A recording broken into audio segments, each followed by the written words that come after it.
Okay, so I know I took a little bit of time to wait and record this video. I just didn't want to do it right after Iran got eliminated. I obviously went live afterwards and you guys could see my emotions once we got eliminated from this World Cup. So I thought to give myself some time to really culminate my thoughts and do a proper video reflecting on Iran's World Cup campaign. I could have probably done it a little bit sooner, but I feel like a little bit of time on this one, yes, taking away from the possible engagement, but the quality and clarity of what I'm going to be talking about in this video was a little bit more important to me personally. So I do apologize that it took about a week to get this video uploaded. I'm basically going to be going off the cuff. I don't have a script and outline whatsoever, but just really going through my memory bank and everything I thought about, my reactions, positive, negative, throughout this World Cup, because there is a lot of topics to be spoken about, but at the same time, I don't think this is going to be a super long video, but we'll just have to see how much I end up rambling. But before we get into it, boys and girls, if you guys are new to the channel and are a big fan of Asian football, but more specifically the Iranian national team, this is the channel that you need to be at, as we're on the road to 7,000 subscribers before the World Cup ends.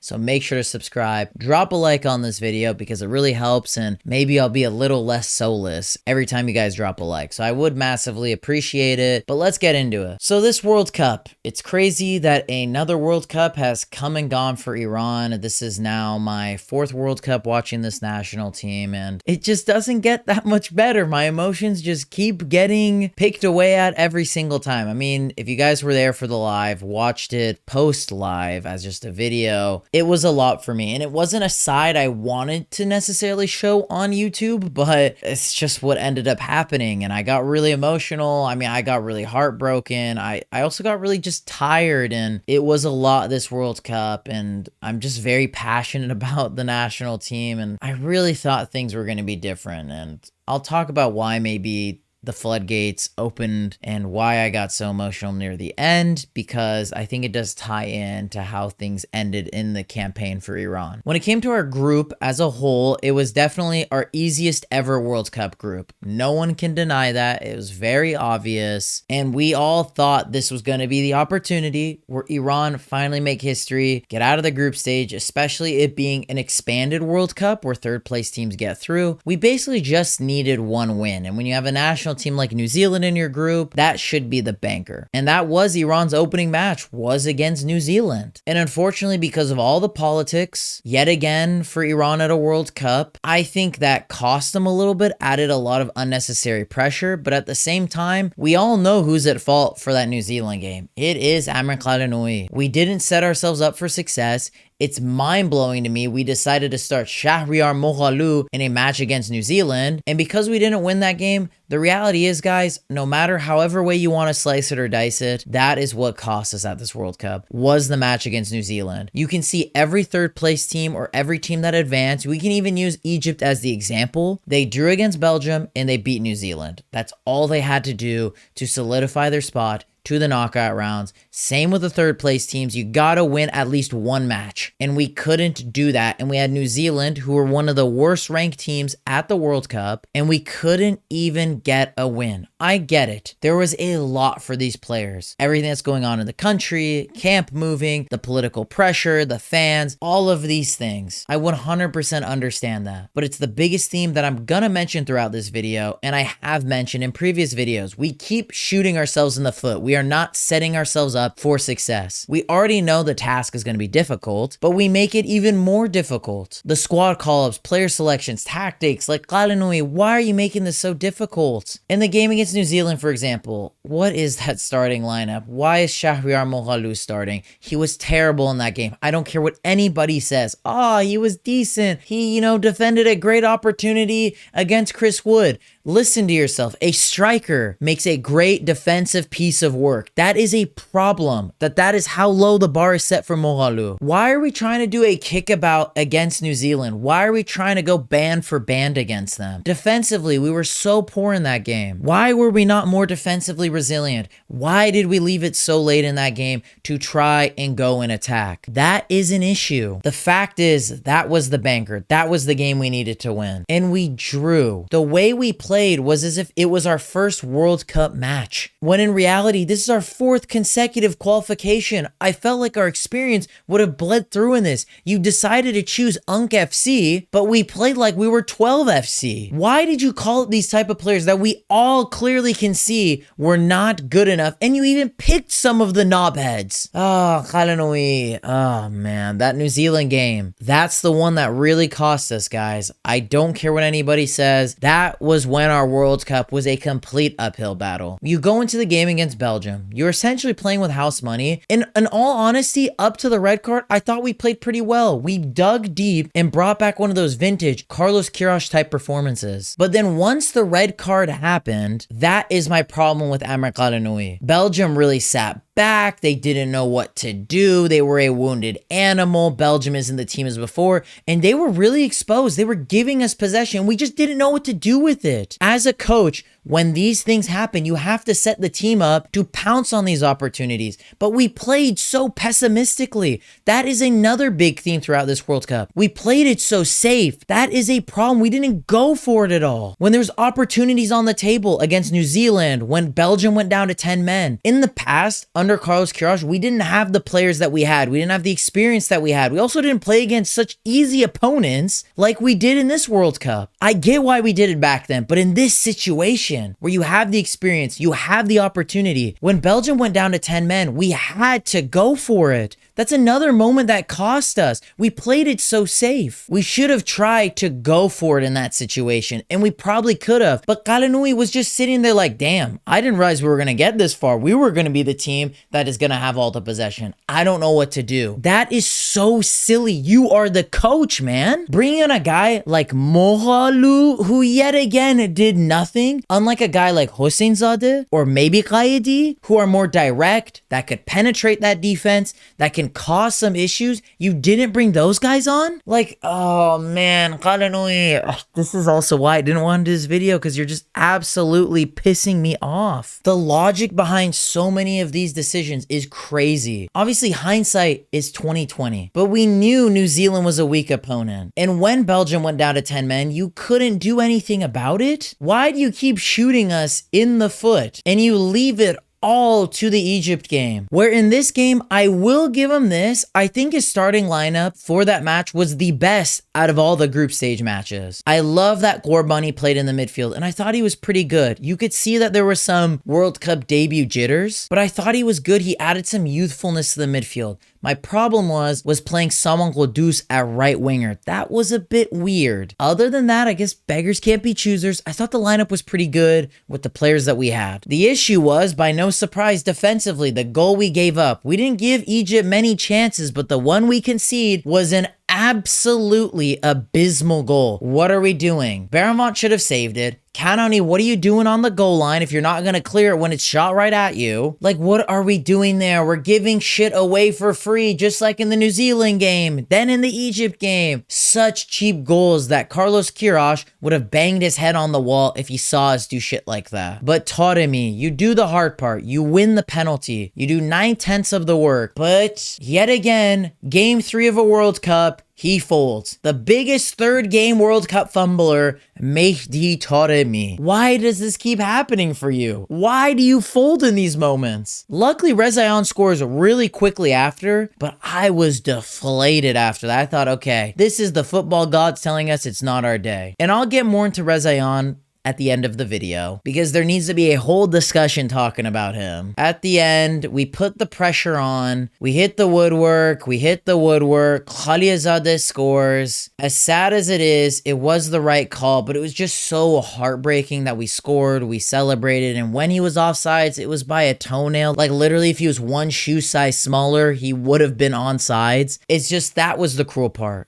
It was technically the right call, that's fine and all that. Hitting the woodwork multiple times, it's just like your heart's getting turned and wrenched in multiple directions. That's the part that kills me. But putting that all to the side, Khalanui, these players, why did we leave it so late to put the press on Egypt? Because once you guys did, we saw how bad that Egypt defense midfield was, but we left it so late. Egypt weren't that great at this World Cup. They literally just put on one good win against New Zealand, and they weren't even great in that whole game. It was the whole second half where they really showed up. And we just decided yet again to down tool to our opponent. Because the reality was throughout this whole World Cup, we down tooled. We down tooled in the New Zealand game. We down tooled when Belgium went down to 10 men. We down tooled against Egypt. And that is on the coach and the players you decide you want to play. And I know this might come out of left field, but I did feel a little bit bad for Qaranouhi, especially that post-game interview, and you add those sad edits to it.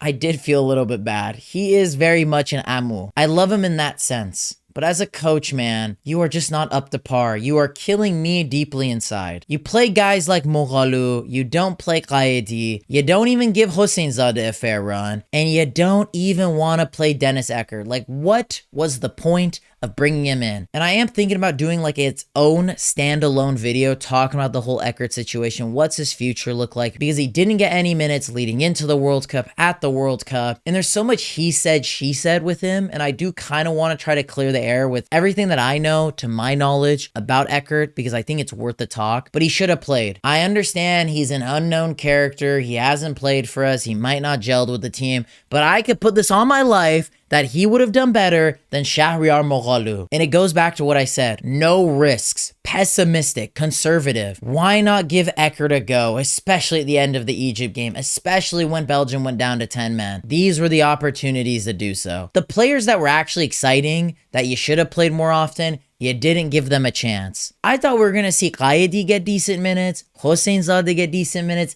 Eckert get a cameo at this World Cup. We didn't see none of that. And that is so frustrating. And then came the whole possibility of us advancing as a third place team. We needed one of 3 results to go our way. The clock kept ticking. We thought Carlos Queiroz could have done it for us with Ghana. Very poetic opportunity. Didn't happen there. Uzbekistan, the rivals that we never asked for, maybe could do us a solid. And it looked like for a whole half they were about to do it. But unfortunately they didn't do it and went down to Algeria, Austria, and that is when I knew it wasn't gonna happen. And then watching the game, Mahrez scores, my phone's absolutely exploding, and then, yeah. Shout out to Iranian football luck. Austria scored with a minute left, which I think that was controversial in itself because it was only like 4 minutes of added time. They scored in plus 6 minutes. Like, you didn't want to blow the whistle, ref? And just like what I talked about with the Khaliazadeh goal, what just absolutely turned my heart in and out was that 2 to 3 minute span where I thought we were through. I was celebrating like I was on cloud 9. And just yet again, for it to be taken away, that is maybe why my emotions boiled over. And that is what makes this whole thing so heartbreaking. Near the end of that Egypt game, before Khaliazadeh's goal, I just kind of accepted, okay, we got the draw. We're going to have to see what happens. Then Khaliazadeh scores, then you're on cloud 9 and it gets taken away from you. Same with the third place matches. I accepted when it was 2-2 and Algeria were just basically match fixing, passing the ball around, which was a World Cup record for amount of passes completed and possession held. Okay, GG's. That is where our World Cup ends. The Mahrez scores were in 2 minutes of delirium, and then it gets taken away from us. That is what just killed me inside. And that is why I just got so emotional. I got so distraught, so sad. The emotions high to low.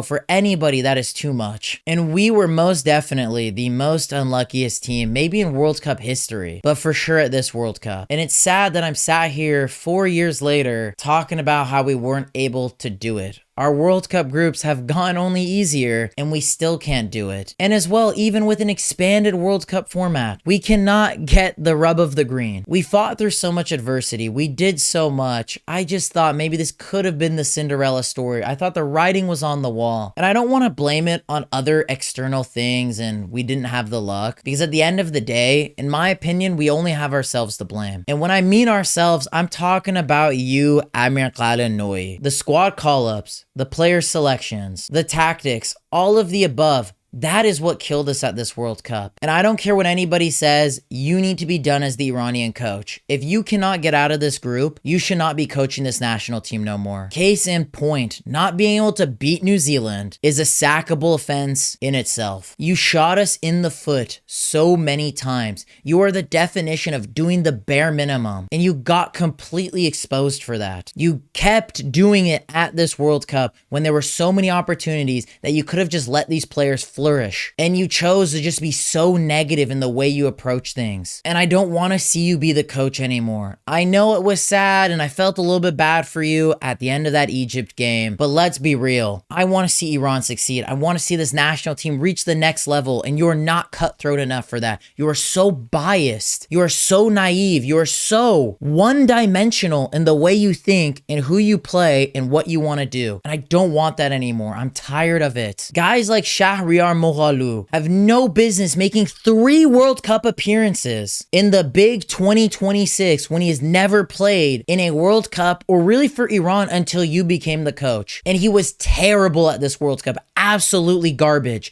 When I have my friends who never watched the Iranian national team texting me, telling me, I see why you don't like number 20. I see why you don't like Moghalu. That's a problem. If everyone else outside can see it, but for some stupid reason, your big belly and yourself cannot recognize that. Poor Eckert, who we worked so hard for to bring to the national team fold, who has European experience, could add a different dimension to this attack, could have played. And I'm not even mentioning the whole thing with Azmoun, the political stuff, because maybe that wasn't in your hands. But what was within your hands is playing better attackers. Like, come on. And imagine if Azmoun played. I think it would have been a whole different story. Yes, this is not the Azmoun of old. And I don't think he would have done a whole lot more, but he definitely would have done a lot more than the attackers that you decided to play that weren't warranted to be here. I have an issue with that. And that is where I'm just done with him. You basically screwed us over on a golden ticket opportunity to finally do it. These players that helped you get here and the ones that performed at this World Cup are not because of your doing. It was because of what Carlos Queiroz built for Iranian football.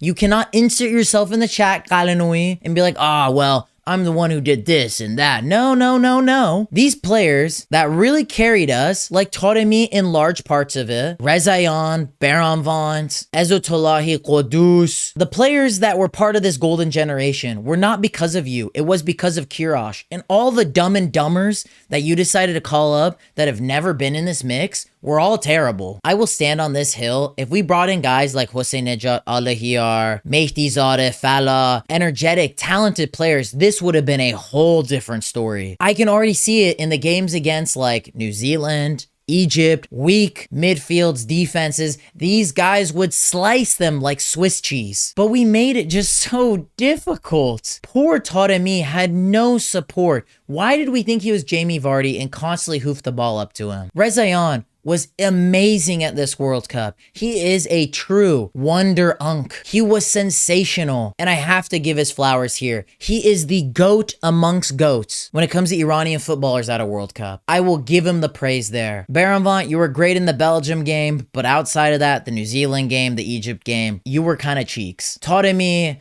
I know there was a lot of pressure on your shoulders. All things considered, I thought you had a good World Cup. But the sad part is that missed penalty, that is going to overshadow you as many of your third game performances have at World Cups. Unfortunately, you weren't able to add yourself onto that list like Rezayan did of being an Iranian footballer to score in 2 World Cups. I thought if there was anyone that was going to do it, it would be you. But shout out Rezayan. I thought he was an amazing leader on and off the pitch. And I thought that was a really wholesome part of our World Cup was Ramin Rezayan. But to conclude everything, it most definitely pains me to have to talk about all of that again and sit here in front of you all 4 years later. It's crazy that like 4 or 5 years has passed since I've been doing content, and many of you have reached out and expressed your guys' gratitude to my content, and it truly means a lot to me, to the bottom of my heart, how much you guys care and the appreciation you guys have shown. And I honestly didn't think I was gonna last this long, but here we are. I just wish it was under different circumstances, that we advanced, we could celebrate, just like in that Japan game. That one's like a core memory from my content journey. I'm so glad I stayed up till 3 in the morning to go live with you all and just enjoy that moment. 2018 World Cup when we scored against Morocco, the Japan match in the Asian Cup are just undefeated core memories for the Iranian national team from my generation. And it's sad, and I think it is time to start really weeding out this golden generation that I did grow up watching. We'll have to see if it happens at the Asian Cup, and no, I'm not taking like a long break. I'm not quitting YouTube, because I do think a lot of you thought that, but it was just more like 4 to 5 days off, just kind of to culminate my thoughts. But I'm gonna go hard in the paint on the Asian Cup. I have a lot planned for that, so make sure to be subscribed. Yes, everything sucked, but a part of me is definitely proud of this group's performance, and I definitely want to hope and see that this is their farewell. I think this is the best time for them to bid goodbye for this generation. Yes, some of them should stick around for sure, but a handful of them, a majority of them, passing on that torch. And we really look for that new Carlos Queiroz 2.0 manager that is going to guide us to the next level. And I will do a video talking about some coaches that I think would be a good option for us. Adding on to that, I will do a little bit more of an in-depth, step-by-step of what the next plan should be for Iran from now up to the Asian Cup. So I have a lot of great content planned. Sadly, I wish it was still Iran playing in this World Cup. We could talk about it, but unfortunately, as it has happened in many World Cups, the group stage is as far as we go at a World Cup. I do also want to conclude and give a massive shout out to Mexican football fans because they have been amazing, and I've already known how amazing the Hispanic people can be from Mexico. I love my Latinas, so you guys are all the gift that keeps on giving, and we truly appreciate from the bottom of our hearts how much you guys showed us support when from other countries in particular, they didn't want to show that or give us that type of respect. And I think for many Iranians, Mexico is now the team that we're all going to be rooting for throughout this World Cup. And maybe a couple hate watches for two national teams in particular. So I'll leave it up to all of you in the comments down below to guess what are the two national teams that I'm going to be hate watching for. But boys and girls, my opinion only matters so much. Let me know your guys' thoughts in the comments down below. Did you guys agree, disagree? Was there anything that I missed when it came to doing this reflection for the Iranian national team? Let me know your guys' thoughts. As I said, if you guys are new to the channel, we're on the road to 7,000 subscribers before the World Cup ends, so make sure to subscribe. And if you guys enjoyed this video, don't stop watching now, as I have countless other fantastic videos across my channel that you all should watch. So click over here as the YouTube algorithm specifically recommended this video for you all to watch next, and click over here as I post content weekly on the channel and you don't want to miss it. But boys and girls, I hope you'll have a lovely day.